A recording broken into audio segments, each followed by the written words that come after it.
Well, good evening and welcome back to the Collision Hub World's Fair. Our final presentation of the day, man. It's been a whirlwind for the last couple days, and we got a whole nother day packed tomorrow. Yes. This one is going to be interesting. I think. How interesting is it? Total loss. Let's go. That's it. Thanks for coming. We appreciate everybody.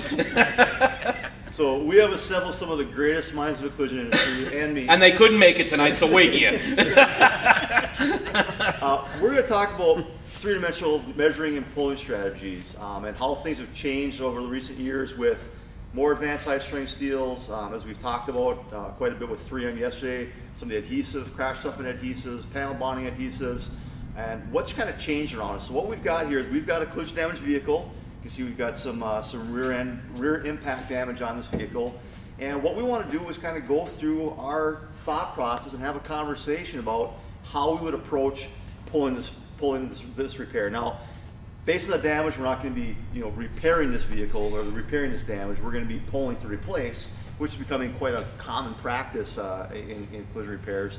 But we want to kind of talk through that philosophy, that approach about what are we looking at, why are we thinking the way we're doing it, why we measured the way we did, why we anchored the way we did, why are we putting our pulling tower where we put, so just that whole conversation, and maybe get us some good healthy debate even around, hey, well, Greg thinks we should do it this way and Larry thinks we should do it that way, and well, probably. And we have the negotiating here. We have the negotiators with us yet. So, yes, we have that. Who's also the stress reliever. They're two different tools, by the way. I'll do that to you. You might need that more than him. So for that conversation. Keep it away from him. Yeah. So let's Where's my blend stick? Let's start with a little kind of background again. I mentioned the high strength steel and advanced high strength steels. Larry, what's so different about these materials than a mild steel vehicle of 10, 15, 20 years ago?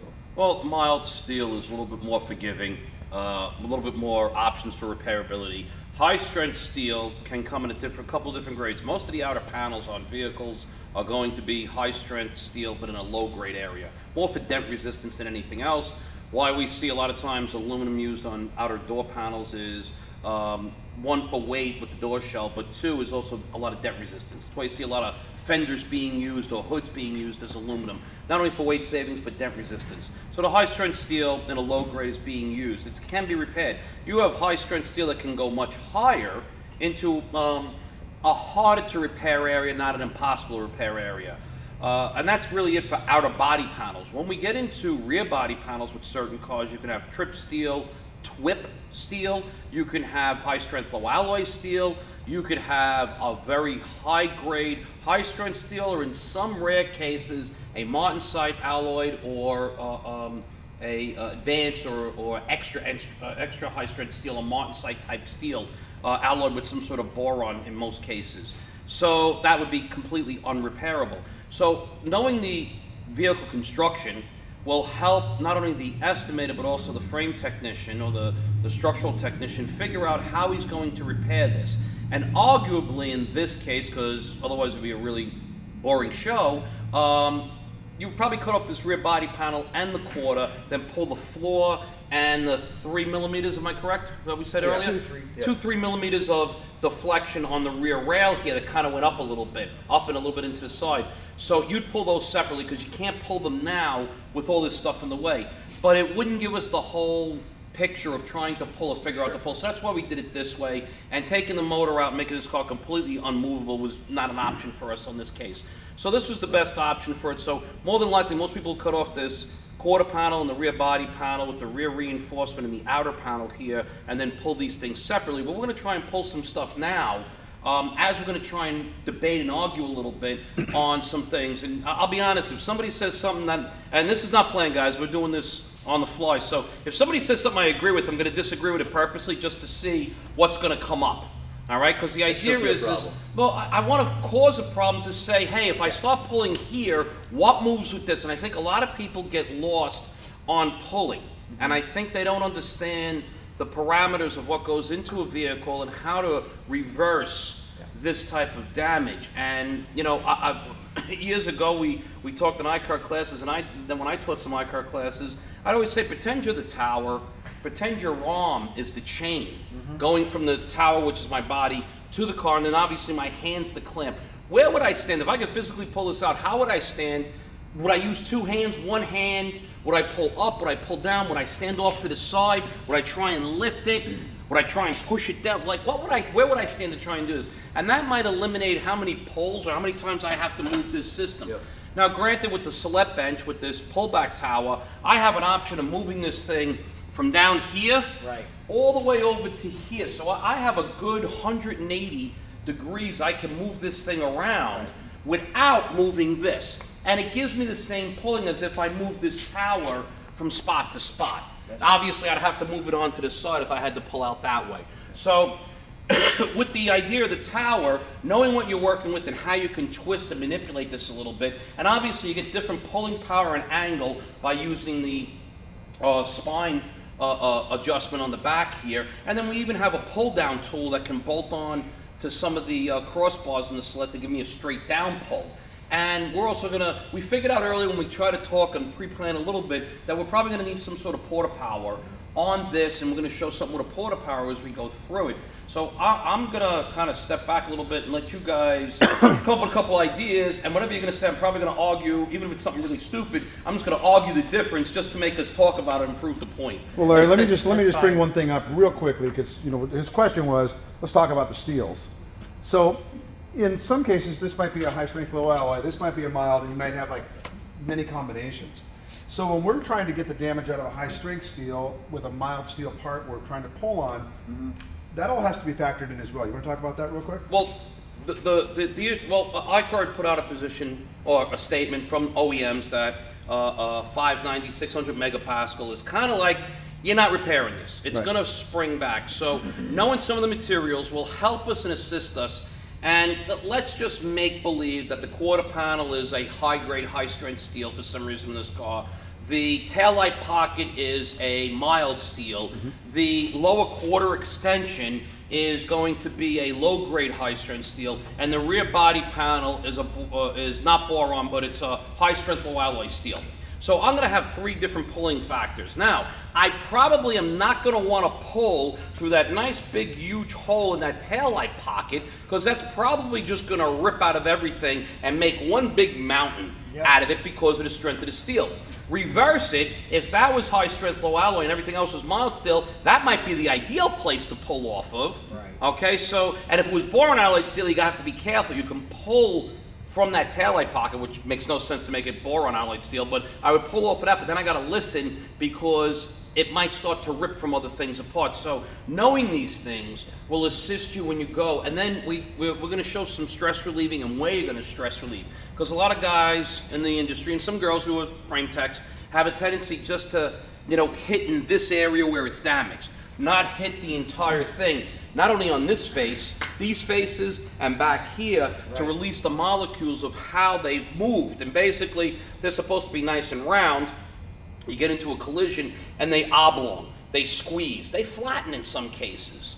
And you have to relieve that stress as you pull it out. In some cases, you might be pulling on this because the wheelhouse on this car that's going to stay kind of did one of these things, and it kind of oblonged itself. So I got to get it back to that nice circular movement to where it was, so the quarter panel fits on correctly. And sometimes you don't know until you trial fit the quarter and go, wow, why is the wheel lip not lining up with the inner wheelhouse? This just seems odd. So these are the things you have to take into account on how different metals move different ways. Primarily back here, it's not a big a problem, as Mark brought up, in the front, where I might have a mild steel rad support. I might have the first few inches of the front rail being 400 megapascal. From the strut tower on the rail back, it might be 600 megapascal. I got the strut tower that's high strength low alloy steel, and 2 apron assemblies that might be mild steel and then a trip steel. Well, and now I have an issue aluminum too, which is a whole other conversation. And then you have to take into account, well, I know the other side swayed over, but I'm going to leave the motor in and try and pull it. And you may not get what you want because the motor's actually holding you in place. Or if both rear rails are swung in this, I got to drop the rear engine cradle, the rear suspension cradle, so that I can get movement on the rail separately or even together if I want with 2 towers. So this is a big thing you have to think about when planning. It's a lot more planning. That's why measuring is so important. I think that's the key, is that planning part of it. Is a huge process. We really need to be thinking about that planning part of it. And, Mark, you were mentioning earlier about some of your former technicians. Yeah, well, I used to drive me nuts. What's that? And when it would just sit around. before Well, yeah, started it used to working drive me nuts. I'd pull a big hit in, and his name was Earl. And Earl would just sit down on a 5-gallon thinner can. But he had at least he had a buffing pad on top, so it was more Yes, comfortable. made it soft and comfy. Yeah, and he'd sit there and he'd smoke like 4 cigarettes and 2 cups of coffee and just stare at the car. And I'm like, dude, your hands aren't on the car, you're not making money. But then you pull another one in, same kind of hit, to the other guy, and he just tears into it and goes crazy. I can tell you, Earl got him right every time, and he got it done faster than the guy that tore him faster. And I learned, through watching Earl, it's my younger days, he was just mentally fixing that car. He had it fixed. He'd just jump up and walk through it. It's a big plan. You have to plan out what goes on, what happened. You almost have to visualize the accident, how it happened, and then reverse it. Like you're watching a movie and you're doing it slow motion, like frame by frame. Stop it at the end of the collision and then reverse it backwards to see how I would remove this damage and where it goes from here. And that's a big issue. Also, once again, you got to take into account, what am I pulling off of? Where am I pulling? What parts do I have to save or not save or attempt to repair? And what parts are sacrificial? I can, in some cases, and you're going to see this here, because I think that's going to be a situation when we pull this, we're probably going to have to pop a hole or two to be able to fixate some sort of bolt and holder on there to be able to see exactly what's going on. So I think we'll see some of that on this. And we're going to plan it out as we go. And I'm hoping, I'm being honest, I'm hoping we make 1 or 2 pulls. It's like, yeah, this isn't a good idea. But stop at that point when we start seeing, I don't like the way this is going, stop it and go back versus, oh no, this isn't good. And now I've already pulled it too far. I reversed the damage and I put it the opposite way, which happens. All right, so push it back. So okay, you guys got here the other day, the other day, and we started putting the vehicle up on your. So, what was your first thought process as you're? No, right here, stand over here. Right here, just watch your head there. All right. So as far as the towers and your anchoring, what was going through your minds when it came to that? As far as knowing we have to show and come up, knowing we want to talk about pulling, how did you determine where you're going to put your mounts and your fixtures and your anchoring? Well, the first thing we want to think about, Jason, is we want to think about anchoring the car to the bench, right? So we want good solid points so the car never moves and we don't stress the vehicle. We don't have a situation where we can over pull the vehicle, so we use our jigs to lock in all our good points. So obviously the stronger points are in the frame rails, torque box areas, cradle bolt mounting, stuff like that. So those are always the first points that we go for to get the vehicle down on the bench on, say, 4 jigs. And then once we have that, then we can start building out for both anchoring and measuring. Yep. Right? So the jigs are anchoring, measuring, so whatever doesn't fit, we know the delta on the setup, right? So it tells us it should be at 10 millimeters height, and we only have 7, we know we're 3 millimeters down. Yep. And then the other thing with the jigs and the anchoring is it's a holding device. So if we have to cut this rail off and replace it, we bolt the new rail to the fixture. It holds it in place while we weld it, rivet it, bond it. Set up, or set up, yeah. So we leave it in the jig for the adhesive cure. Okay. It doesn't allow any movement when the welding happens, so you don't get any of that heat torque on the part, where you have to actually pull the part once you get done welding it, pull it back into spec. Sure. Right. So these are all the things that jigs do. Okay. As well as not allow you to overpull something. Sure. So add additional damage to the vehicle, right? The jigs lock everything in place. Okay. Right, we suggest a minimum of 8 jig points when you're going to make a pull. Depending on the manufacturer. Some manufacturers want 12. Right, right. But then we want to back it up if it's allowed to back it up with the pinch bolt clamps. We're going to make a pull, a good pull. So that way there's no way the car can actually move at all. So I don't know if you can see them on camera, but we've got our silk clamps here. Right. On our body, on the pinch weld, and that's what we call our secondary holding. Okay. So our jigs are on the structure, more or less, and then our silk clamps are on the body to prevent any twisting. Okay. Which is obviously different than the cam lock that many people see with the European and the German type vehicles that will have the cam lock and like a dedicated spot to that. Right. This is being set up like a lot of the other companies with the pinch welds that you can grab onto, and we're utilizing this. Not just the 4 pinch welds by themselves to hold this in place. We have that as additional, but then we have the 4 anchoring in the back here, and we got some anchoring in the front to make sure the front didn't sway or move also. That's the big importance there, Right. versus just having the 4 in the center, which you could do on this, but it's not ideal. Utilize the system as it comes in play, and that's why it's so important when you do have like a system like the Chameleon to go read through the chart and see what you're doing and how much you have to build on there. Arguably, if you put a railing here, you probably put one more jig on here at the back, you know, to grab onto the back rail with a bumper reinforcement bolt onto, but we don't have that here now. It'd be in our way to try and do the repair. Yeah, This is why it's so big to plan out. That's a good point, Larry.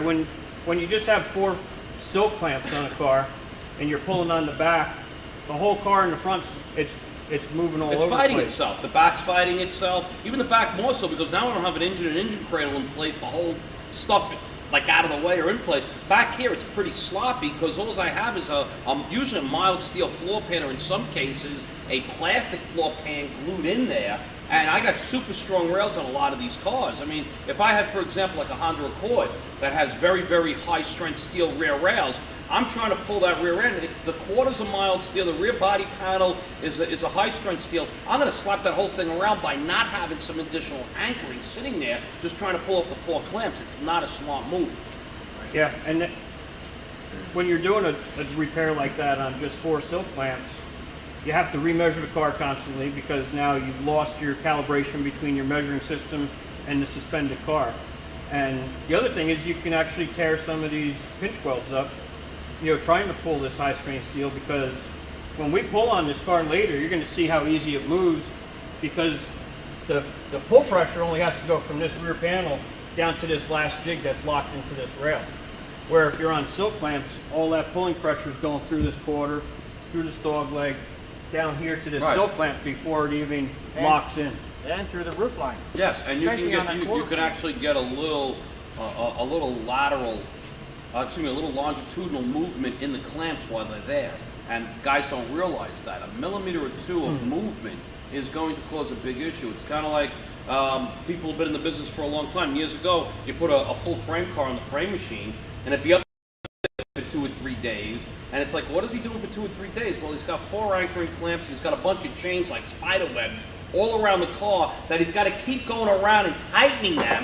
Okay, we had those anchoring chains we had to tighten down, binders, and he's yeah. pulling, and the car's doing this constantly. Forgot And about he's- the blocks of wood. and the blocks of wood all over the place, and all the machine was doing was dragging the car all around in that ridiculous setup, and it wasn't actually pulling. So that's why it was up there 4 or 5 days to try and pull some damage out of it, and was never right. Then they went and got the torch, and we'll get a cherry red, that'll fix it, and that never worked out well either. So that's why it's important to anchor. We can definitely send that one down the road. Yes, Right? and it does one of these things, goes down sideways. The old crab walk. So, all right, so we've got our anchoring, our fixturing in place. We've kind of got that part of our pulling plan process.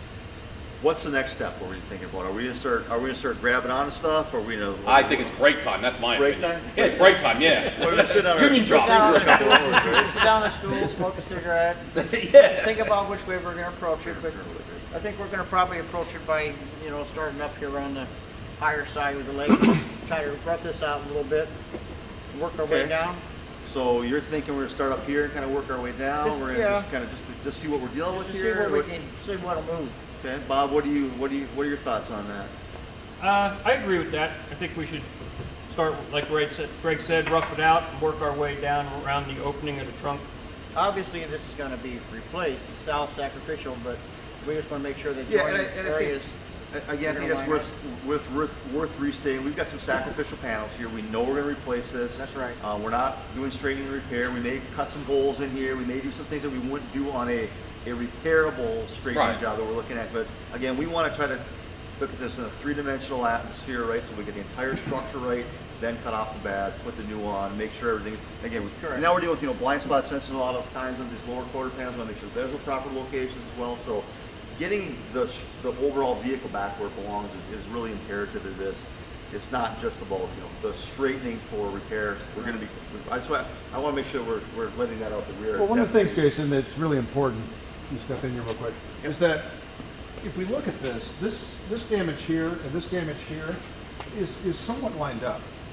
So in order for this to happen, there was a bumper here that came through the bumper, and then once the bumper was completely smashed into here, then this damage happened. Right. This looks like somebody smacked into a pole or a tree or something like that, because it's pretty well lined up. Yeah, it It's does, kind of actually. concaved in.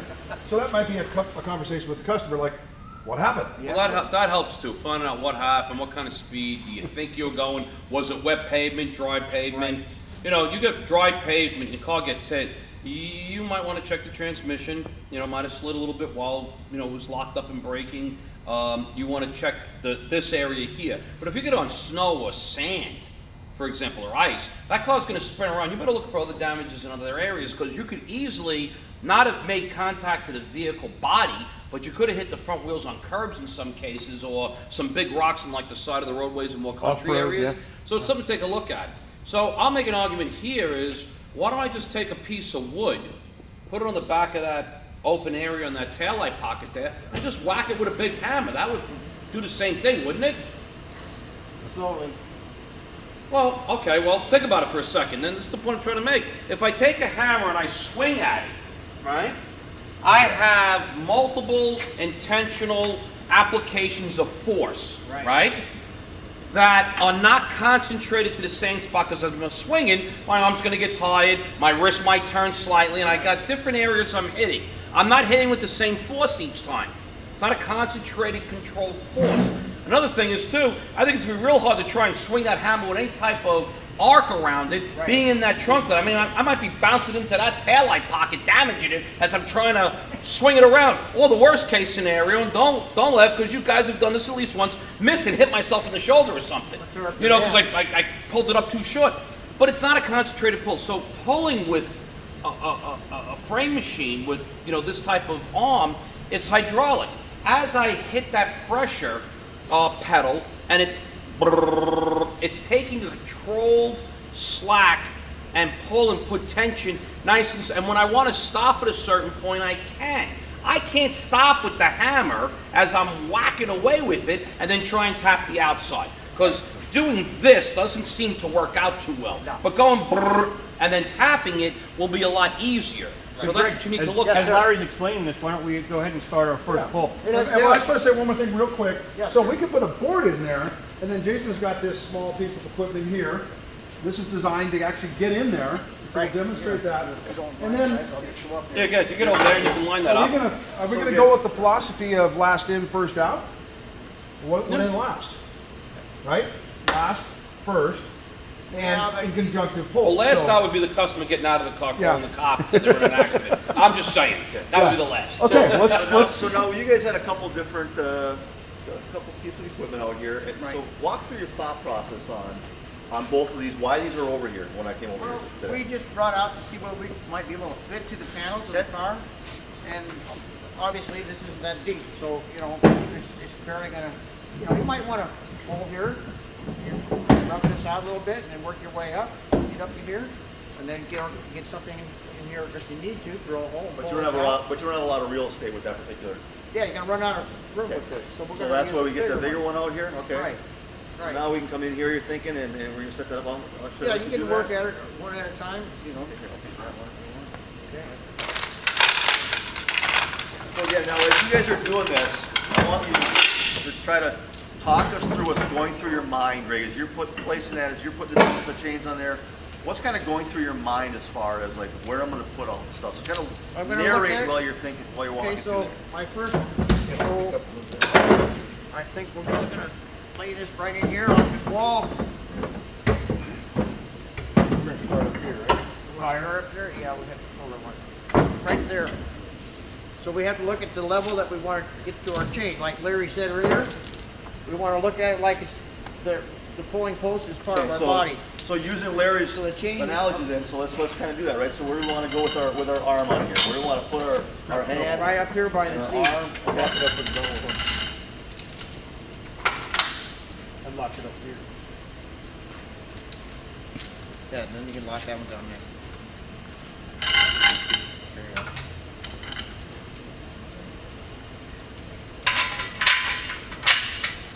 That's all right. Put it up there, Greg. Okay.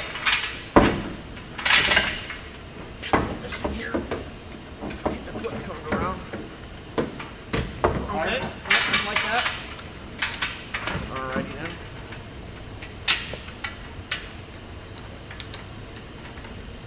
All right, and we got some safety chains. Yep. Put a safety cable on. Okay. Probably one of the most important things you could possibly use for yourself, or a blanket, you know, worst case. Welding blankets work really nicely. for Welding that. blankets work really nicely on this case, this scenario. And please, guys, never hold your hand on the chain, figuring you'll catch it as it snaps. Go say goodbye to your hand. Okay. Make sure we have them. All right, so we've got our safety chains. We've already kind of talked about our angle that we want to go on it, right? So we've got our hand here, right? Now we're just going to be talking about walking this out a little bit. Is that what we're thinking? Yeah. Yeah, we'll put a little pressure Put on a it little and pressure on evaluate. first to see I'm going to how- step aside. how it fits up. Let's see.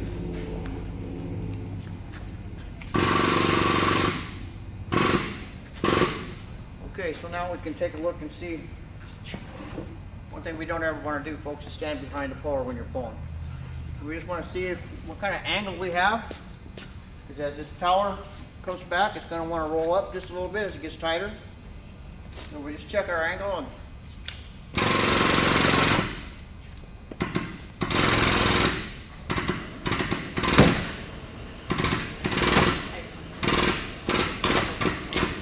Let's just take a peek take inside a and little see peek inside. what we look like. A little stress relief. Make sure we don't have this too tight. Now watch, guys, as he gives a little more tug, keep an eye on this area right here. Might be interesting to see what happens here. You're gonna hammer you. You give a little more pressure to it. And we're gonna see this start to move out this way, and watch how this crown starts to move just a little bit as it moves. This crown seems to be a little bit thicker here, and he's got this coming out a little more. And as he pulls, okay, give it a hit, another little hit.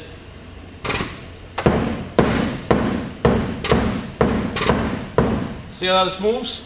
Because he's got pressure on it. And I'm just trying to relieve some of the pressure here. I want to leave some pressure over here too. Once again, this is not sacrificial, but I don't want to, you notice I'm not slamming it. I don't want to make a big, huge dent out of it. I'm just looking to stress relieve a little bit. This is good. This is all soft. You leave that alone.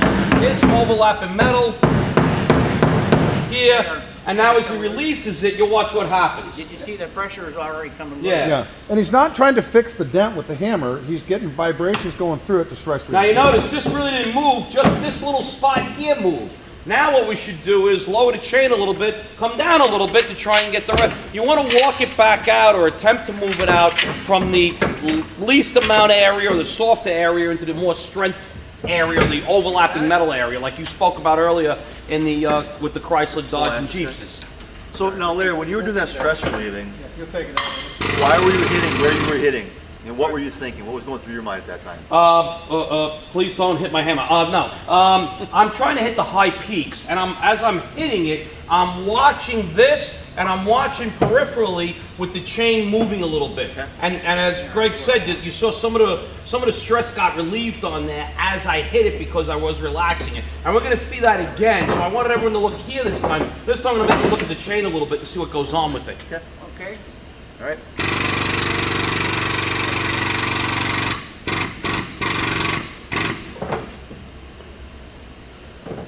Make sure my foot's in the right place.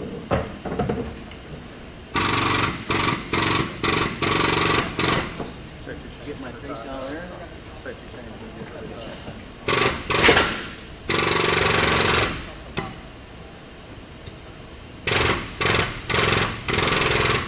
Now see all this moving out over here? That's coming out because of where the pressure is. But notice the pressure is here, and now this is starting to come out. Go ahead. Watch that cable. My cable's getting too tight. Over position. You want to let it all the way in? We'll shorten this chain up a little bit too at the same time. You can do that. Okay. Let me get this lock on. There you go, pull that out. And you notice how we started at the top, Let's reposition. started at the top like everybody said, and then we worked started to work our way down, Pull that around. slowly pulling back out. So you notice that back in the old days, to get a hold of something, it would be just one straight hard yank and pull. Yeah, we don't. And this is like a lot of smaller finesse pulls. Got the double hook. We don't need a double. Yeah, and again, I think with our mixed materials, our different grades of steel, high strength steel, mild steel, I think that knowing up that up front, where those materials are, is really going to influence that quite a bit. And then those adhesive locations as well. So you can see we've got some type of schmutz up there of some sort. Is that seam sealer? Is that an adhesive? Straight. What kind of adhesive it is, and what are we replacing for? And again, like we talked about with Sean yesterday, with the 3M crash stuff and adhesives and the other structural impact, how they react very significantly compared to metal body adhesives. And we need to start to think about that and take that into consideration as well.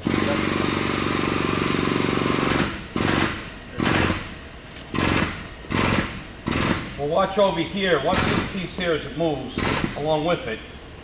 And he's taking it. Take a little bit more there. A little more. Okay, good. All right, so now I'm going to take this here, and I'm kind of hitting this off because I'm trying to look at the camera to see in here.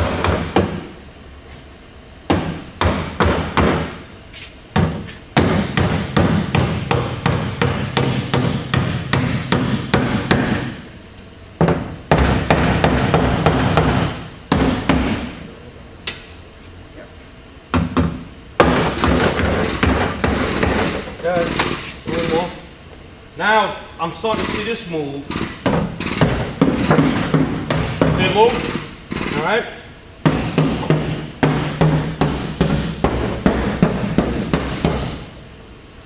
Walked out a lot on those couple taps. You know, Larry, you're having way too much fun with that hammer. You've been looking for I something to hit all told you this is the day. negotiator. He's an artist. Okay. All right. Well, we'd like to get in here a little deeper, but this arm doesn't reach that. Okay, that so- far. All right. So what will we do So here? now what? So now we got to. Can we hit it with the hammer in there? Yeah, you can, but you can also put if you have a plate, you can put in between the steel plate. You can extend it. Or Wait, there's more. I think we have one. of those. Hey, wait. Watch this. Ready? Watch. 1, 2, 3, a 2.4. and abracadabra. Poof. Oh yeah. You can Hey, look at that. We got something that might work. Let me see this thing. let's see You know, here. We and can as do a and, whole- and as they're getting the steel plate together, so one of the things Jason just said is we got to pay attention to. We had adhesives in here. Sean Collins from 3M was talking about this. So how, what kind of steel do we have, and how does it attach? Yeah. Can we pull? Because sometimes, depending on how it's attached and if it's got adhesive in there, you can actually destroy the car much further up. So you got to know what you're dealing with, so we're not actually Well, destroying if, the car more if than it's it is. bonded on, you're not pulling anything. You're not doing that. Well, I got it, but sometimes people might just try and pull a little bit, and guess what? That's what we got. So if you see bonding, we're not. Right. Well, here's the situation we have here. As you can see, this spot welds that ripped out are not big enough. And if I pull up here by this tail light, well, that's not big enough either. So what am I going to do now, Greg? It's a good idea, I think, to put this plate in there, but what do I got to do? We're gonna have to drill a hole. Oh, man. Throw away panel. I guess we're not saving this panel now. So what's your suggestion on the type of drill bit? And just to be clear, we weren't ever saving it. No, we were never saving. Demonstration purpose. We're just gonna use a step drill bit. Nice and easy. There you go. Yeah. Machine make hole bigger. These work great. Yes, sir. So where do we want our hole? We need to make sure we're in the right space on the inside. We looked at it before. Then let's move this out of the way for ourselves. So I don't have a problem with this. What we're gonna do 2 poles at once. You want to do 2 poles at once with that? All right. Okay. So wait. You want to hold it there, guys? Yeah, we're gonna hold it there. All right. So that's the idea we're going to do here. Are you All sure right, it's good. gonna fit there? Right here? Guys, always check the back side before you do any of that. But, obviously Greg's got his safety goggles on, so use those. And notice he's not running the machine super high. He's going slowly with it, so you don't damage or heat up the drill bit. You're not going to really damage the drill that you don't care about, but you want to do it in a smart fashion here. I think it's a lot of torque on it, so sometimes you want to throw if you're going to use batteries, like an M18 on the DeWalt or something like that. So you get a lot of torque. Grease, a little bit of the drill oil helps out too. Yeah. There's another piece of metal in the way. That's Keep going. That's what a drill bit's all about. Step, step, step. Shazam. There you go. Yeah, just drill through the wire harness. That's perfect. There we go. We don't need that. No, it was a piece of metal. What? Is the battery disconnected? Yeah, don't worry about it. Now it is. People, don't worry about the fire in the front of the car. That was planned. Now, what about checking gaps as I'm pulling? I saw where Greg was over here checking out some gaps. Are you still looking at gaps where you're Yeah, I pulling? was Kind of just give you a checking the gauge door of to where make you're sure at? we're not over pulling on the quarter panel. Okay.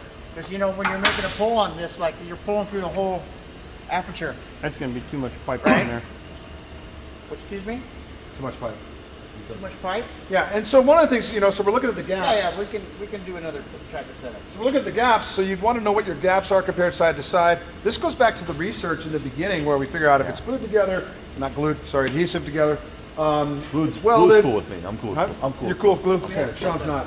And then what type of metal, what are our gaps doing, and what is the spec for it? Yeah.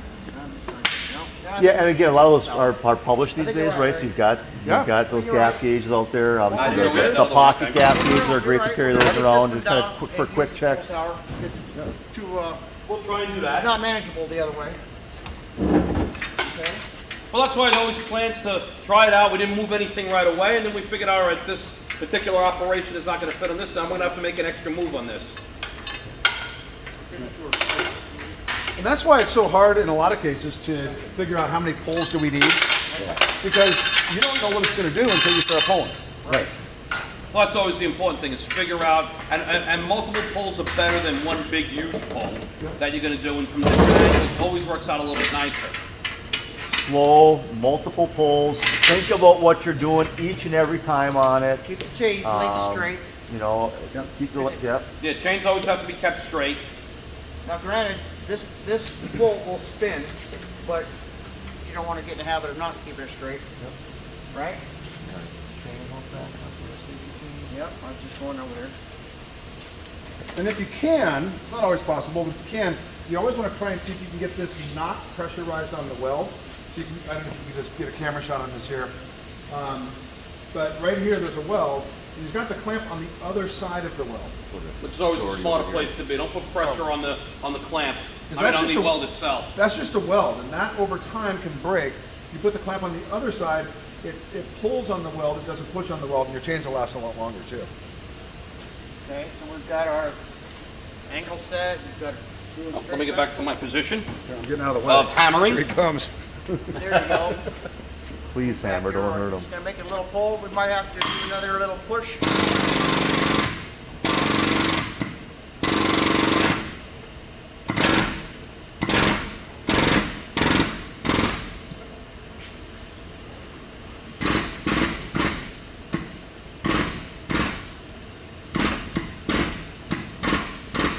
All right, so what's happening here is I see him coming out and I'm getting a little bit of a crown. Now I'm starting to notice a little movement right here. That's when I want to start hitting here. And notice I got a little less tension there. I got to put a little bit more. Okay, so now I see I got a big crown coming out here. I'm going to do one of these things now. I'm going to hit over here.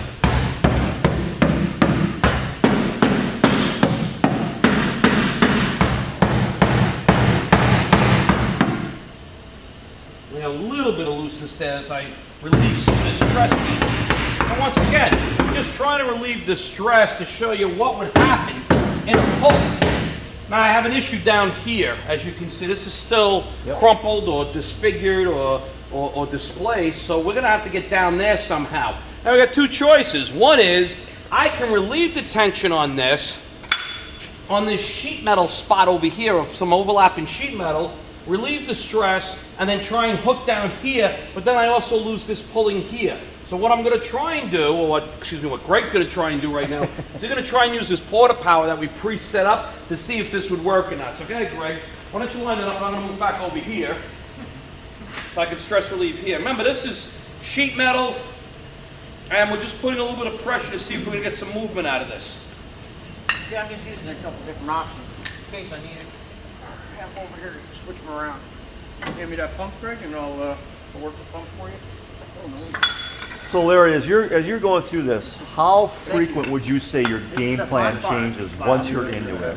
Every time I pull, or I apply pressure, outward pressure, I am looking at this saying to myself, how does this look, what's going on? I try to speak about some of the stuff we saw moving, so I can say, okay, this is what my thought pattern is now, this is what I'm looking at to do this is what I'm looking to do with that. And as you can see here, while we have the pressure up there, it's going to be easy to move this piece down here with next to no effort. Yeah.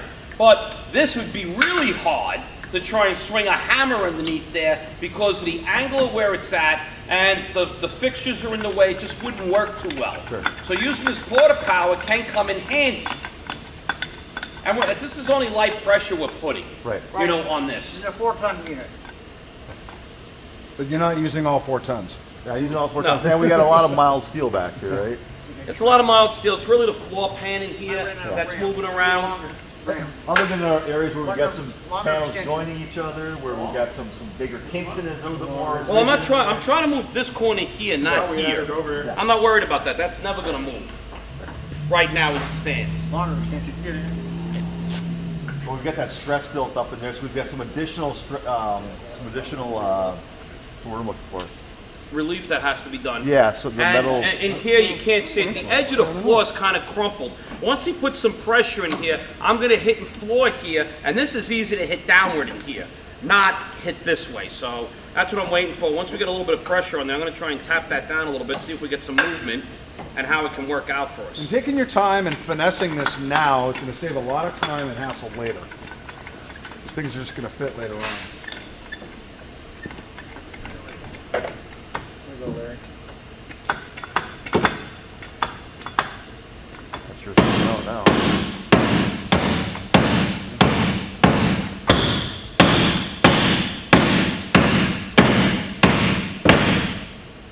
Now remember, I'm not cranking the crap out of this floor. And watch yourself, I just want to tap this here.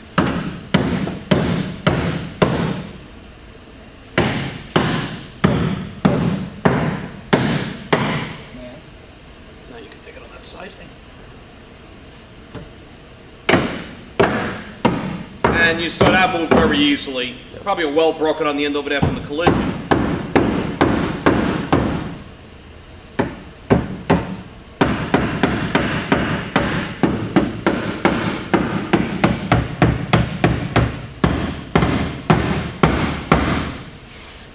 And you can see, look at how loose this chain got by just doing this again.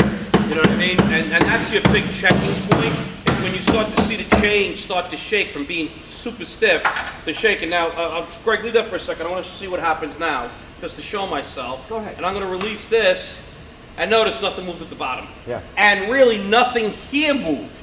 So I accomplished it didn't go all the way back again, it stayed in its position. So now I know I'm pretty good there. Now he'll release this at the bottom, and it didn't move either. I'm pretty much, in my opinion, I'm done now with, let's say, straightening this out to just get the quarter panel out enough so I can go ahead and cut it off, and then worry about my wheelhouse Your floor. and my floor pan that are damaged, and more than likely, you notice the trunk comes back down again, and it wasn't latching before. We had a hard time getting this trunk open, and I'm feeling the trunk latch. I don't want to latch it, but it's down, and I mean, you can't see this side, and there's no reason to go over there. But the gap is pretty good over here, so I know the trunk's not off and this quarter's not off, but now it's actually starting to grab the latch. Not perfectly, but I can feel it. Right. And, you know, I have a little bit of a gap back there now that it was pushed all the way underneath before. Yeah. So that seems to work out pretty nicely. So I'm satisfied right now that I can now cut off some more of this stuff, get it out of the way, get a concentration on my floor pan, straighten that out, because we want to save that floor extension pan on the left-hand side here, and then worry about my rail, my lower unit rail. We have questions, I think? Oh yeah. Yeah, it looks like we got a couple coming here too. Any of them telling me what I should do with myself? Oh, okay, I figured as much. Somebody said take another sip. Yeah, but see, the problem is that, see, I try and help out and try and show people actually want to do some repairs on how to do something, then you're always going to get detractors. Well, one question coming in here, do people use multiple polling towers on this system? I only see single poles. Yes, you could use, multiple poles. In this case, Remember, the accident happened more or less with it, like right here. It came at this angle, at a slight angle going in. I highly unlikely think I'm pulling this way. Now, that's because this quarter's getting changed, the rear body panel's getting changed. If the rail was shifted in and up, I might put a little pressure down and then grab from the side with a second tower and pull it over to in this case, this high strength low alloy rail versus a ultra high strength steel, advanced high strength steel rail. I might use 2 towers if I had sway and I had height differential. Yep. All right, I might use something like that. So yes, you can use 2 towers. We only set up 1 here. If we had 2 towers set up here, guys, you know we couldn't possibly walk around 6 this people machine. and 2 towers. 6 people, 2 towers just wouldn't work out. Right. You know, this is, you know, you get that in more of the training class or in the in-house training that you get when they come by when you install the equipment. Well, and you could, if you had 2 towers, if you're by yourself, didn't have all the congestion here, you could put 1 pole here and 1 pole here and start walking it out as well. You could do that. Oh, without a doubt. You Well, could have you used can 2 do poles at the top and over here at the same time. Yeah. Left this one alone for a little bit, pulled that one, then put this one. You know, so you do have some options on that. Yes. You know, We can make 2 pulls at once for this single tower. yes, you can do that too. If I had the same angle and I got a pull high and low, I'd have 2 You have chains a set ball up. socket right Yeah, here. Ball socket set up. Okay. I'd like to add something. You know, a lot of times people are using 2 towers as once to hold the car Right. No. moving, Yeah, and But that's once what to they do. pull. When we're working with good anchoring systems like these, You don't need a chameleon tower to jigs, hold. We're holding the car well, so we're working on the damage. Sure. Like Greg started to say, we could actually hook up what we call a vector pull, our second pull, right off of this tower. By using this 10-ton ram, place it here, have our chain come over through the chain lock, anchored down on these keyholes. Okay? So Right. that could be another pull right off of this same pulling tower, or we could use our multi-function bracket and mount this ball here and then anchor our chain down here. So we can create different angles of pulling all off of 1 pull. That's right. Yeah, and one of the things that a lot of people have done over the years is to look at what can I get a hold of. So you get a hold of the bumper reinforcement, you get a hold of here, and and what's the angle that I can pull, and you try and use whatever you can. And what you're saying is really great, because whatever angle you need to get at, whatever angle height-wise, you know, vector pulling, etc., we can get the right pull to get the damage back out. Like Larry said, if you're going to grab a hold of it, how would you pull it? So sometimes people get locked into, my equipment doesn't pull that direction. You know, with the right equipment, you can. And vector pull is kind of a lost art. You don't see many people using vector pull, but say you had to do a straight pull up in the air, right? There's no other pull that you can set up other than a vector pull to give you a true. You don't- Yeah, you really don't want to chain to the Yeah, I was roof gonna say that. and use a come along. You really don't want to do that. Because at one point, you're going to get to the point where you're going to be hanging off. 3 guys are going to be hanging off that come along, and it's not going to move. You're not going to be able to put enough pressure on it. mean, those So yes, years a I did- vector pull would use for a straight up pull. The years I did that when I was a tech, that was wrong. Yes, that was wrong. I'm saying I did it. Well, you have 30 years in, Mark. Yeah, well, No, not Bob. no, that was Fred. That was Fred. I actually had 38 years. Mark has 38 years. I stand corrected. All right, so we do have another comment here. So one comment was about that we talked about, you know, starting at the top and then moving to the bottom. Then saying we start at the bottom, move to the top. Well, I think we actually did our full pull. We did our first pull at the top, which and was then we moved much it back lighter down. material. Let's get the softer stuff out to kind of relieve the stress at the bottom. Don't start at the big area trying to pull down at the bottom. And again, when we were talking about that earlier, that was kind of our conversation about how we're going to approach this. Are we going to start at the top? Are we start at the bottom? Those are conversations that we need to have with ourselves, a technician. Even bring another technician for a second opinion. Is always good to have a second opinion. I think things like that. So again, that was kind of our conversation of like, hey, should we start here? Should we start there? And then we kind of walk through why we decided to start at the top. And it releasing worked. it. I mean, And you know, it we're not worked. saving it, I'd it like to worked. address that just somewhat in the fact that when we're setting up a car on a bench, you know, and you're making a pull, all the power is being concentrated, but with doing double pulls,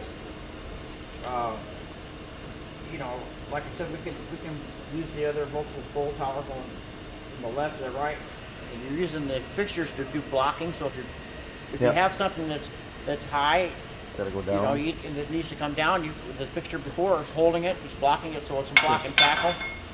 You know.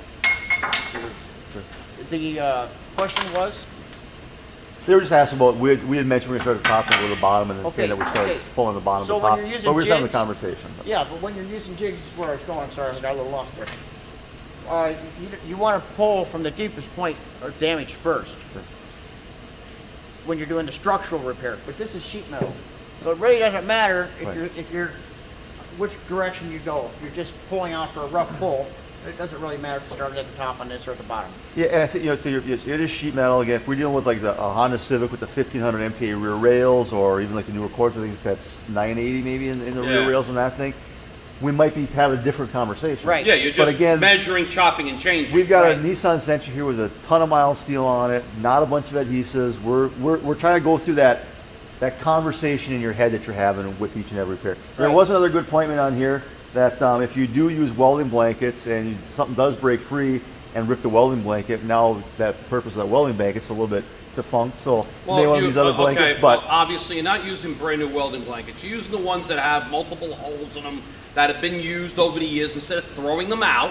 Because I've seen some shops that look like a homeless guy lives in the welding blanket. It's got a billion holes in it. You know, so you take those and you use those in the Understood. frame department. Just no different than when you're in the spray proof department. You use those nice clean rags to wipe the car down with wax and grease remover. Then they throw them away. Guys, put them in a box and give them to the body shop and mechanic. They're good enough to wipe off body filler and wipe off, you know, grease and oil off stuff. They're not good enough to clean a car to be able to prime it or refinish it, but they're good enough to clean off other tools. Repurpose your rags before you throw them out. So a lot of times we don't think about things in the shop like that. And that's the whole thing. Don't throw out the weld blankets. Give them to the body shop, you know, the structural guy or the body man who's got to sit on the floor. Put that down as a blanket on the floor to give a little bit of padding so they can sand something or do something. You know, whatever the case is. yeah, and I don't think we ever were suggesting get your new welding blankets No, out it's and not do that. brand new. so No, it's no, just- go inside, ask the boss for his wife's mink coat, put the mink coat on top here, $9,000 chinchilla coat, put that over the top, because that makes sense. I think that's about it for right now. We do have one more question from Alan. Alan, we'll follow up with you with your question afterwards. We'll put you in touch with the Select guys, and you can have that conversation that you're asking on there. So, Probably a direct question for Celette. yeah, yeah, no problem. Okay. Well, I mean, we got a lot of that damage out now, hey? A lot of it's out. I mean, listen, we were never going to do this in the real life. I mean, you would have just cut everything off and fixed the rail, but that wouldn't have been as interesting to see movement of 3-4 millimeters. But the quarter came down a lot, the door gap opened up. In this case, let's say we're done. The deck lid's better. The deck lid's better, but let's say, forget about everything else. Listen, now we're at the point we're going to cut the quarter off. So now as we cut this quarter panel off, now we're going to look, and eventually we're going to get a chain on this lower rail. We're going to get a chain, and you can't see it. It's right here in this area, but right down here, you're going to probably grab with some sort of bolt-on clamping type, or a slip tightening clamp that's going to grab onto the floor pan. You're going to do one of these hammer-off dolly, hammer-on dolly things. And then once that's done, you're probably going to grab here. Yeah, perfect. Yeah, you're probably going to grab with something like this. Okay, that tightens up as you go ahead and pull. And this is going to grab onto the floor, or even this way to grab onto the floor. And just it's sheet metal. Just give a nice little smooth pressure, okay, concentrated pressure, so I can tension it and do hammer and dolly. Because this panel's going to do this right now once I take everything off. Right. It's not going to work out well. And then the wheelhouse probably did one of these things. It went like this. So I'm going to have to grab the outer wheelhouse and inner wheelhouse together with that same clamp but straight on, and pull that straight back, and then hit with the hammer from here all the way around to here. And you notice it's filthy and dirty in here. That's why it's always good to wash stuff out, because all we're going to do is hit that dirt out, breathe that crap in. So wash, power wash, whatever you got to do before you get on the machine. But I'm going to hit the whole outer wheelhouse, inner wheelhouse, and I'm also going to hit some spots in here. But I can't hit it like I hit this. I'm probably going to use a block of wood, or a rubber dead blow with a block of wood, just so I'm relieving, and you saw how we hit lightly. Just got to relieve stress, and you saw this chain move. Yeah, you're not trying to dent it. You're just No, trying I don't to want put to some dent it. I'm not shock trying to it. fix that. I'm just trying to relieve stress so it relaxes. Give it a little How you shock. know it relaxes is not by denting or the panel moving. It's by the chain loosening up. Then I know I relieve stress. Right. If the chain stays tight, I haven't You're still relieved locked stress. in there. If I start denting it, I'm not pulling in the right spot. Okay. That's all part of it. So if you see a little denting, like stop, reposition your chain. Okay, cool. All right, so kind of a recap of our conversation here. So I think the first and foremost, sitting down, going through that body repair manual, knowing what I'm dealing with. Where are my mild steels, my high strength steels, my ultra high strength steels, my ridiculous. How's it attached? How's it attached? What attachment methods are there? Are there adhesives in there? Are those adhesives crash stuffing adhesives? Are they metal bonding adhesives? Just knowing what I'm dealing with, making sure I've got my measurements, that I know what my plan is, where the vehicle is out of place and where it needs to go. Doing our arms and chains and clamps, and I think that's something that, again, I don't think I see a lot of technicians doing, is really looking at that and focusing on it and really thinking about what I want to do, because all you're going to do is you're role playing the role that your chains and your towers and everything are going to have. So I think that's a key takeaway. Certainly the stress relieving. You saw Larry doing a lot of hammering. I'm sure, number one, I'm sure he enjoyed it, but number two, he's relieving that stress in there to lock out that damage that's in there. Again, we're not trying to remove the kink, but we're trying to pull that kink out so we can cut the thing off and put a new one on there. So, any other big takeaways on this?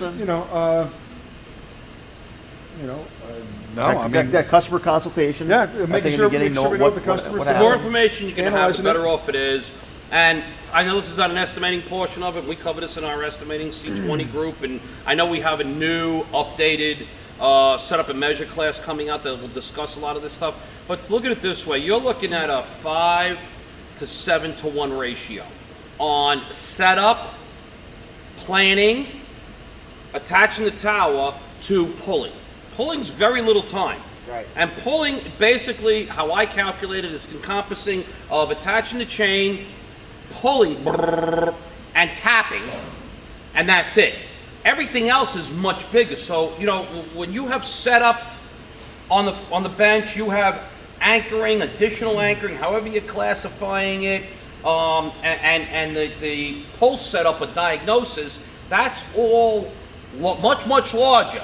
5 to 7 times the amount of time to pull, and pulls very little amount of time compared to the setup and the planning of it.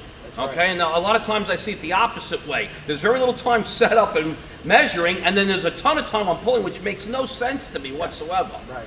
And the guys will get caught at the computer screen trying to figure out the measurements and what's going on, why they're not gaining, right? Because they're not anchored Anchoring is the most important thing.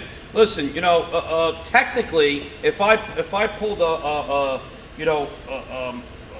large come along with some sort of electronic or electric pull to it, I could pull this car off this frame machine with a come along that has a constant pressure, not me yanking out the chain that has another pressure, but some sort of hydraulic come along I could do it with, okay, because it's concentrated pull, because I'm anchored properly. Right. I could have this whole machine set up and grabbed at the pinch welds, and we wouldn't have seen half this stuff come out, because I guarantee you, we take a video of that clamps, you'd actually watch the car move in the clamp system. And I would show you of me using an impact gun, which you should never use on these things, going brrrr, like really getting it cranked down. So I cranked it down, and it's still going to move.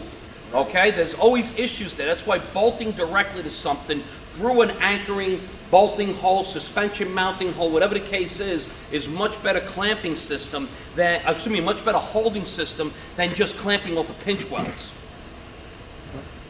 Awesome. I agree.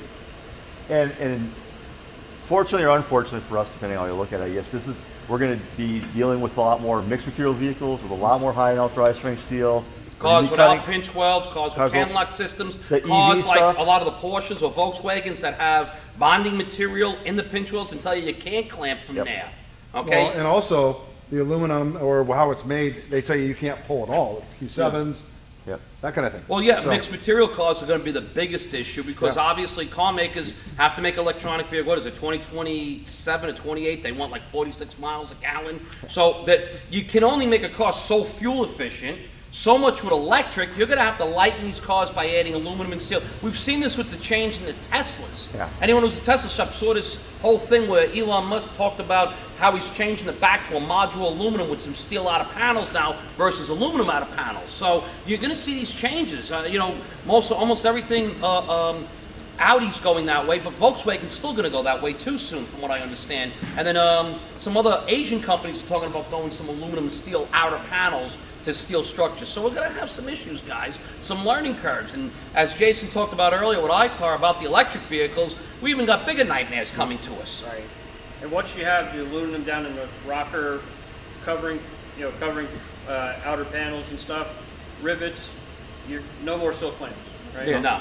There is none. No, most of the German cars aren't that way. The European, English cars aren't that way. So you're going to start seeing that with a lot of these vehicles, that you're going to have to anchor them differently. Right. That have more modern equipment. You're going to have to purchase some stuff and even additional anchoring and holding, not just truck clamps for trucks. Which also, trucks is two setups. You got the truck setup for the frame, and then you got to grab the upper body if you're working on both. Correct. Because you're not taking the body off the frame all the time. And how many times does the frame just get damaged and the body's okay? That comes into play too. All right. You got a question? No, we don't have any questions. Just a comment we'll take afterwards. Boy. I think maybe really into you, maybe just a little bit. Of course, probably. I'm the one to attack all the time. Cool. got All that right. target No, I down think there, yeah. that's it for the questions. Or anything coming on YouTube that we got, or just we're good on questions? A lot of pricing questions. Yeah, so that's what we'll get back to you about that. And, Secretly on the side, I can sell you this stuff after midnight tonight. The car comes with it because I don't feel like taking it off. But call me. Micah from Tennessee wanted to know if there's a discount for squirrels. No squirrels. Not eating squirrel. Well, without discussing any pricing, I can say that I truly believe that we have good pricing. And to fix the car, any mom and pop shop can come. They should be buying a Celette bench with Camellia, because then they have no question on what they're going to repair the cars with. Well, Larry was thinking he could sell it tonight. Oh, I can sell it tonight with right the out the Chameleon door. and the car, You and just have to pick it up. I'll even give you the tape thing, the tape thing, package deal. the ruler thing, Right. the cozy Right. thing. I'll even throw in the negotiator if you guys want. Should we hit it? No, that's not it. No more hitting. All right, we're gonna call it quits for today. I think we're definitely at that point. I got sales. Come on, act now. Wait, there's more. Larry needs another cup of coffee. I'll I throw in think. some of Larry my, needs a cup of Kentucky coffee. bourbon. There you go. All right. Hey, we will be back tomorrow morning at 9 a.m. with 3M. We're going to be in the spray booth tomorrow. We're going to do some spraying. Brady's been back here doing some spraying all day today, getting prepped for that. So kudos to him for that, for getting ready. Then at 11 o'clock, we've got OE Connection. 2 o'clock, estimate cheat codes and disagreements. That should be an interesting one. 5:30, avoiding financial failure and taxes. Rachel's going to be calling in for that one. And then tomorrow evening, the three of us are going to talk about welding. Oh, I got to boy. tell you, Hey, we're you're not- on your own because I'm flying out. We got Kristen? No. hang You on. got Kristen. All right, so Somebody tomorrow throw night's the going to be flag. Kristen You're and not in Larry. welding. Kristen and Larry. You're welding. And so since we didn't do a happy hour this year, it's going to be a little chill tomorrow night. We're going to talk about welding and some preparation, but it's going to be a little bit relaxed. Okay, cool. We're trying to get you Well, not too fired up. we got Kristen. She's gonna ask the dumbest question. You know what we could maybe now, what do I do do? with this pluggy thing? We could do cigars and coffee tomorrow morning. You can just bring your We coffee can with do that, you. yeah. Yeah. I'll bring my Kentucky coffee. All right. Well, Celette, thank you guys for thank you. everything, for Thanks for being coming here again, as always, guys. and all your support, not just with this event, but for everything that we do. And I really So, can't believe someone broke it in Thank tonight you. and stole this equipment. It's just amazing to me. All They had right. security. They can carry it out. We will see you tomorrow morning. Thank you, everyone. Thank you.